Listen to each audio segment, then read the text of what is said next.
শেষবারের মতো সবার ভালোবাসায় সিক্ত হলেন ভাষা সংগ্রামী ও গবেষক আহমদ রফিক।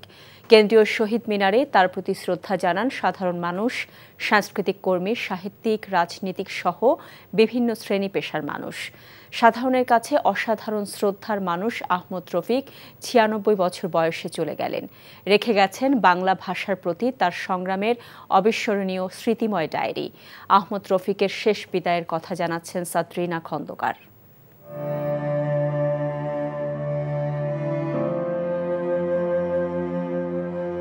আহমদ রফিক এক ভাষা সংগ্রামীর নাম।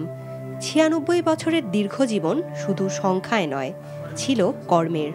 তার হৃদয়ের স্পন্দন ছিল মাতৃভাষা বাংলা, যার জীবনের প্রতিটি উচ্চারণে ছিল ভাষার প্রতি ভালোবাসা আর দায়বোধ। এই কীর্তিমানের প্রতি শ্রদ্ধা জানাতে শহীদ মিনারের চারপাশ ভরে গিয়েছিল মানুষের ভালোবাসা, শোকে।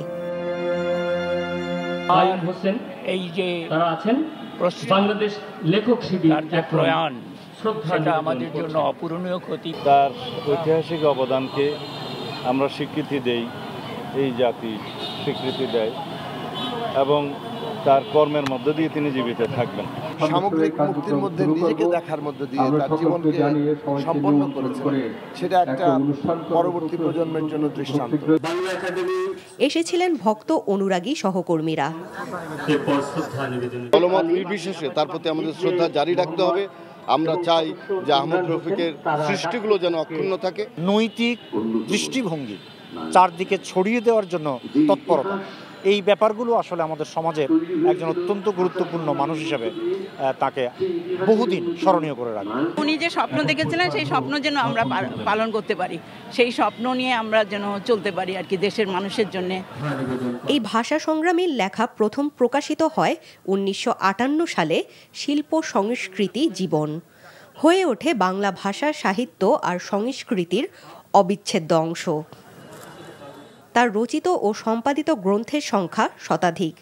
তার অবদানের স্বীকৃতি স্বরূপ পেয়েছেন ২১শে পদক, বাংলা একাডেমি সাহিত্য পুরস্কার এবং কলকাতার ট্যাগর রিসার্চ ইনস্টিটিউট থেকে রবীন্দ্র তত্ত্বাচার্য উপাধি। বৃহস্পতিবার রাতে রাজধানীর বারডেম হাসপাতালে তিনি শেষ নিঃশ্বাস ত্যাগ করেন। ভাষা সংগ্রামী আহমদ রফিকের মরদেহ দেওয়া হয় ইব্রাহিম কার্ডিয়াক হাসপাতালের অ্যানাটমি ডিপার্টমেন্টে মেডিকেল শিক্ষার্থীদের জন্য। শ্রদ্ধা নিবেদন শেষে করা হয় শোক র্যালি। ১৯২৯ সালের ১২ সেপ্টেম্বর ব্রাহ্মণবাড়িয়ার শাহবাজপুরে জন্ম নিয়েছিলেন এক স্বপ্নবাজ তরুণ। নশ্বর পৃথিবী ছেড়ে পাড়ি জমালেন অনন্তের পথে ২রা অক্টোবর ২০২৫ সালে।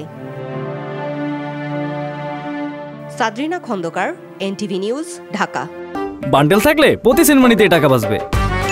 বিকাশ সেনমানি বান্ডেল কিনে জিতুন প্রতি লেনদেনে। এতদিন শুনছি চাঁদে অমাবস্যা লাগে, আজকে দেখলাম সূর্যে অমাবস্যা লাগে।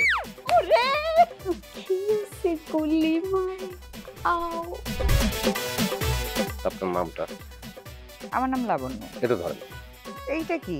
চলে মানে আংটি। ভয় পেলে নাকি সিরিয়াস? আমগো চোখে তো এখন কাঠের চশমা। দুইটা খেজুর কাটা নিয়ে চক্ষু দুইটা উঠানো হইলে আমারে দান করে দিন। কারো পোষ মাছ আর কারো সর্বনাশ। নাই রে নাই, আমার বাপে নাই। এই হারামজাদা, হাতে কি গ্রামের মাসে তোর আটকা জলিল কর। এই আমার ঘরে তিনটা বউ এতিম হয়ে যেতাম। বস্তালা আবার ঢুকা। এই